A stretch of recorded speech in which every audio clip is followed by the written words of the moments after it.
Hi everybody, welcome back to A Glittery Life. Thank you so much for joining me today. I love that you're watching. I wish we were watching YouTube together because I think it's so fun to watch YouTube videos with your friends. And I wish we had the chance to do that. I wish there was some way we could all do that live. We could all jump on YouTube at the same time and like have little chat windows or little like video windows. But anyway, if you haven't subscribed yet, please do so by hitting that little red subscribe button. That means so much to me. And my video today is a little bit different. My video today is all about how to start a makeup collection.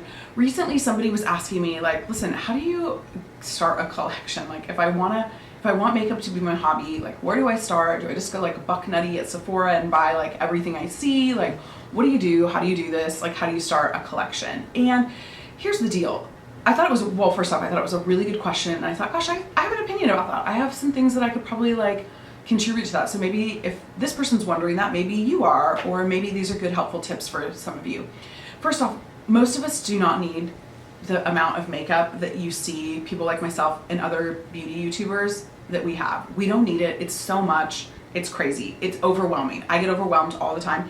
In fact, I'm starting to pull stuff to do another makeup blog sale. So I'll do that in a video. You'll know when that happens. Don't worry, I'll give you notice. But I just get overwhelmed by my collection and stuff that I'm like, I don't need this, I'm not using it. I love it, so I don't want to let go of it, but I'm like, I'm just not using it. I don't need to keep it. So anyway, I'll say that first. Most of us have way too much makeup. You don't necessarily need this much makeup. But if it's your hobby and you want a makeup hobby, there's nothing wrong with that. I love it. I love having it as my hobby. So to start a makeup collection, especially if you're on a budget, some of these are really good budget-friendly tips because I think most of us are on a budget. Am I alone in that? Thumbs up this video if you are on a budget like me. One of the first things that I would suggest is to search out drugstore dupes. Now, I don't do a lot of dupe videos because I try not to buy dupes. I try not to buy things that are exactly like something I already have. But I do love that YouTube is such a great resource for finding dupes, for finding high-end stuff that you can get the equivalent of in the drugstore or online. Like Makeup Geek has a ton of dupes for MAC eyeshadows and things like that. There's just a lot of dupes out there. And so searching dupe YouTube videos is a great way to like kind of find places that you can cut corners financially, but maybe not cut corners with like how great you like the product or how great the product is. The other thing I would say is that you have to have the basics. You have to have one great foundation that you love. Like I would say a full coverage foundation. Well, depending on how old you are. If you're a young girl, you don't need full coverage foundation unless you have a really if you have an acne situation, then you're gonna want full coverage. But if you're just like the normal run-of-the-mill teenager, get a good tinted moisturizer or a BB cream and girl, you're fine. But for the rest of us, I would say you need one full coverage foundation that you just love, ride or die, you can always count on it. You need that.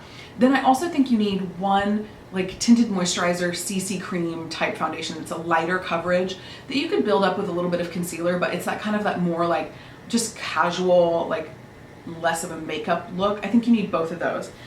The other thing is you need two great concealers that work for you, concealers that are the right shade for you, and you need two because you need one for your under eyes, that's a special concealer formulated for your under eyes, and then you need a stick concealer for dealing with blemishes, spots, acne, scarring, whatever, like the whole 9 yards. Because you don't ever want to use a stick concealer on your under eyes, it's always too heavy, and a lot of times like the under eye concealers, they have brightening or they have a radiance factor in them, and you don't want to put those on a blemish because it's like putting a spotlight right on what you're trying to conceal. So two great foundations, two great concealers. The next thing I think that is a really helpful tip for starting a makeup collection and building your collection in general is going with palettes. Palettes are such a great idea. They're a great value. They're really easy to get like a good wide range of colors. So find some palettes. Like I love the Naked palettes, especially Naked 1 and Naked 3. Those are two of my favorites. I wouldn't necessarily go for like something crazy right off the bat, like crazy brights, unless that's what you think you're going to do on a regular basis. But most of us, we need like a really good neutral palette that we can create a lot of different looks. It's got mattes, it's got satins, and has like shimmer shadows in it.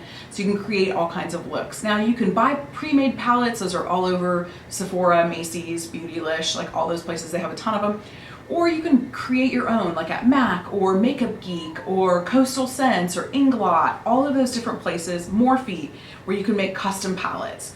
And Morphe is a really cheap way to get like big palettes, right? With all kinds of different shadows. They're so cheap. I don't even know how they sell them that cheap. I personally think the Morphe pan shadows are better than the Morphe palettes, but that's just my opinion. Another great thing for starting a makeup, another really good tip I have for starting a makeup collection is invest in your tools. Now, I'll do a video here coming up in the next couple weeks. I'm just waiting on one last brush that I want to show you in the video. And I'll do a video all about like my top, like the best cheap makeup brushes, like cheap price point, like cost effective, like not necessarily cheaply made, but like the best, like inexpensive makeup brushes. So that's coming up. You can look for that. But I do think that makeup brushes are a really great investment. You want to find some that are awesome and that will last you like for years. I have some MAC makeup brushes that are like 15 years old, at least 15 years old. That's pretty impressive. I have some other ones, that same thing that I've had for so long. And there's so many different options of brushes, but do your research. You know, a lot of people only talk about Sigma here on YouTube.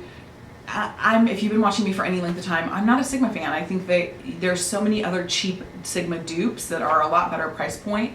And for the price point that you're paying for Sigma, I think you can get better brushes. That's just my opinion.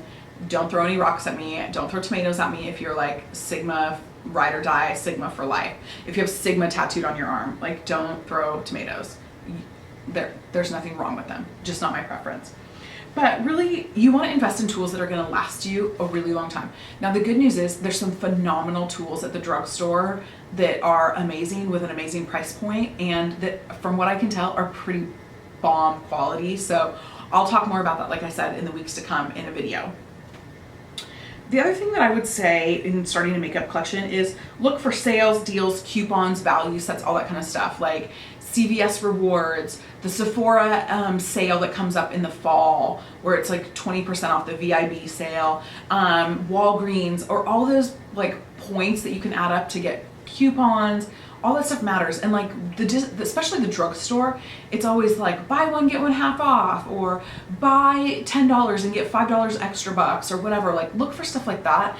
And then also, especially around the holidays, look for all those value sets. Sephora does a ton. The Macy's and Nordstrom's, the department stores, they do a ton. And all the online retailers go crazy with the sales. With Cyber Monday, everybody should be following like Nouveau Cheap and like some of those other like bloggers for all of the Cyber Monday, Black Friday sales. Like that is such a great time to like kind of go ham and buying up makeup because it's great deals, great deals.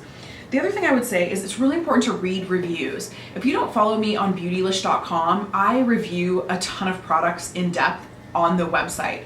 I will leave that information down below as well, because honestly, I do a lot more reviewing on Beautylish product specific than I even do on this YouTube channel. So, and Beautylish in general is a fantastic place to read reviews. It's a wonderful beauty community. It's easy, it's free. It's free to be a part of. You don't have to have ordered anything from Beautylish to be a part of their community. So if you're not participating in that, I would do that, because that's where I find some of the best reviews. Obviously, we all read Talia. I don't always agree with her, but she does for the most part do really phenomenal reviews. And YouTube, we're always reviewing stuff. But you gotta be careful, because people are getting paid to tell you their opinion sometimes. So you gotta find the girls that aren't getting paid to review a product. Now listen, I don't have any problem with sponsored videos. I do have a problem with somebody who's doing a sponsored video that's their opinion. I can't trust that. But if you're gonna get paid to show off this journal, then fine, whatever. I don't even care about that. More power to you, way to make a living. I wish I was. But you need to find people who don't like to kick it with their opinions. The other thing is, I always keep a running wish list on my iPhone. I have in the notes section, I have a running wish list of when I hear people talk about products or see something on YouTube that looks interesting or read a good review on Beautylish, I put it on my list, and then when I have the budget for it, I buy it. Or I might find something different, or off of my running list, I'm always looking for dupes off of that. So kind of searching YouTube for things like that, and just trying to be really smart and wise, so that I don't have I have the perfect collection, not just an enormous collection. Quality over quantity, people.